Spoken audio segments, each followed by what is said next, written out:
กาวัดกาเขากำลังแตกดี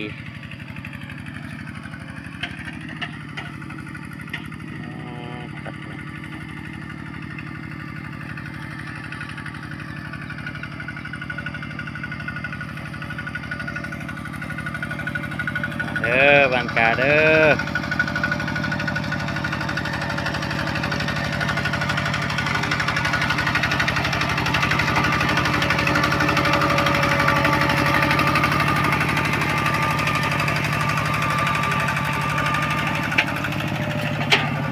บรรยากาศอยู่สวน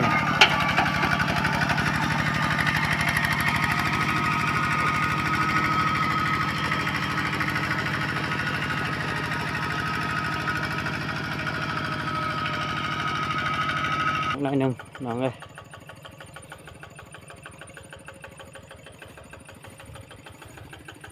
บรรยากาศบ้านสวนไถนาวานกาข้าวหน้าปี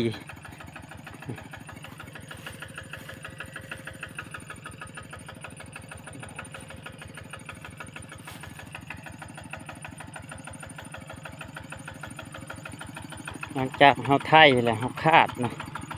ใส่คันขาดนะ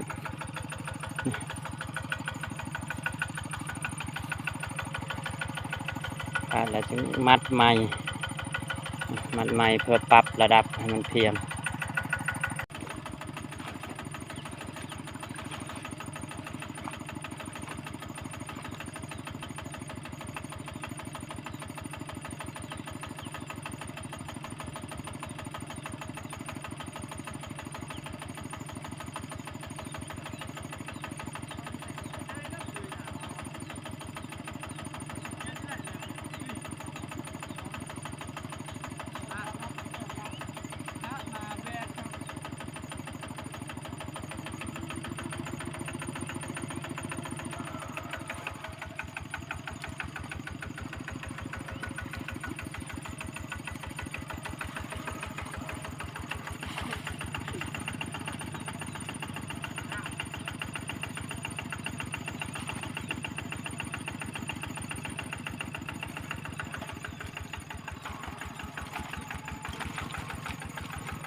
สำเร็จไป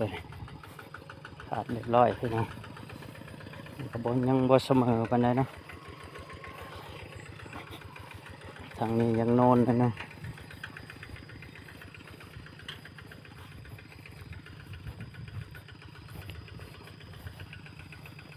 เสด็จวานแล้วบัดนี้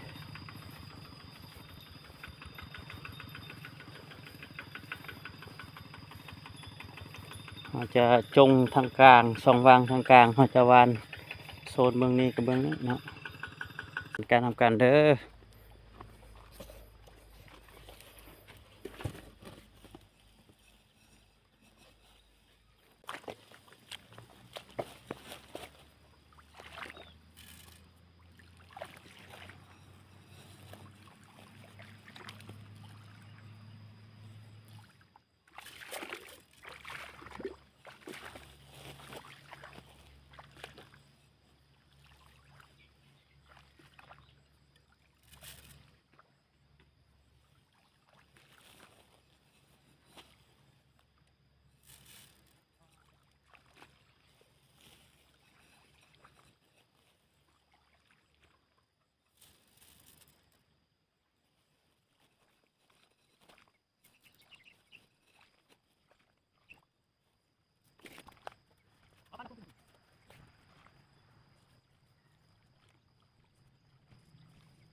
มาแล้วฮะ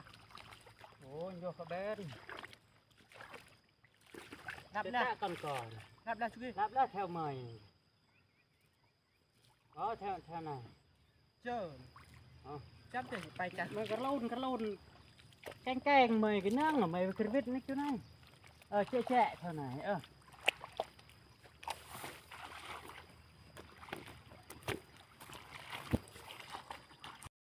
เล็ดเนาะสำเร็จแล้วหาวานกาเราจะเฮ็ดเป็นนานเนาะขนานหลักสิจงช่องวางทางกลางนี้อันนี้มันแถวหนึงมีแถวที่สองแล้วก็จะมีแถวที่สามเนาะให้ทางจงเขาจะจงทางกลางไว้สบายอันใส่พุ่นเนาะเวลาหลังจากนี้แล้วประมาณ15 วันเขาจะใส่พุ่นอีกเท่านึงเนาะก่อนเขาจะดำเนาะขั้นตอนวานกาของลุงซี่หลังจากเขาวานสำเร็จแล้วเนาะสำเร็จแล้วเฮาวานนั่นขี้ไก่อีกเท่านึงทับเนาะคือขี้ไก่ตัวนี้เนาะขี้ไก่แกบเนาะผู้ใดมีขี้งัวก็เอาขี้งัวผู้ใดมีขี้เป็ดเอาขี้เป็ดเนาะขี้แบ่ลุงซีสิใส่ขี้ไก่กับขี้แบ่เนาะทับโหยทับใส่เนาะมันจะง่ายเวลาเฮาลกเนาะเพราะว่าเฮาโหยพุ่นทับนี่เนาะหากของต้นกล้านี่เนาะหากของต้นกามันจะอยู่ถึงเนาะมันจะบ่ลงลุ่มหลายเนาะจะเฮ็ดให้สบายเวลาเฮาลกเนาะเฮาลกมันจะง่ายเลยพี่น้องเนาะอันนี้มันประสบการณ์ที่เฮาเฮ็ดมาหลายปีเนาะบางคนมีปุ๋ยกะใส่ปุ๋ยเวลาอายุ15 วันเนาะจึงมาโหยปุ๋ยแต่ลุงซีเน้นออร์แกนิกเนาะแล้วก็ประหยัดต้นทุนลุงซีใส่พุ่นคอกเนาะใส่พุ่นคอกนี่มันเตาที่เฮาหวานเนาะ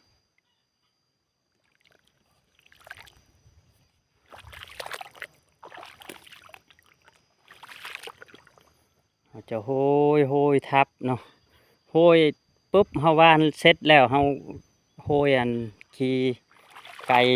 ลงเลยเนาะแล้วก็จงประมาณอีกทิศหนึ่งเนาะมันจะปงแล้วเราจึงเอาน้ำเข้าเนาะตามอายุต้นกาเนาะเอาเบิ่งว่าต้นกาเอาแข็งแรงสำไรเราก็คอยเอาน้ำเข้าสำนั้นนะขั้นตอนตัวนี้แต่สำคัญก็คือเฮาโหยทับพุ่นเนาะเน้นว่าพุ่นเด้อใส่พุ่นคอกเนาะเพื่อมันจะละลายเนาะเป็นปุ๋ยอินทรีย์เนาะกับประมาณ15 วัน20 วันพอแหละเพราะฉะนั้นเราก็โหยทับไปเนาะพอดีหากของต้นกามันจะหากินทั้งเทิงเนาะพี่น้องเฮ็ดให้เฮาลกมันสบายเนาะมันจะบ่ติดดินเนาะคลิปนี้ก็จบเพียงเท่านี้เนาะพี่น้องเนาะสำหรับวานกาเข้าหน้าปี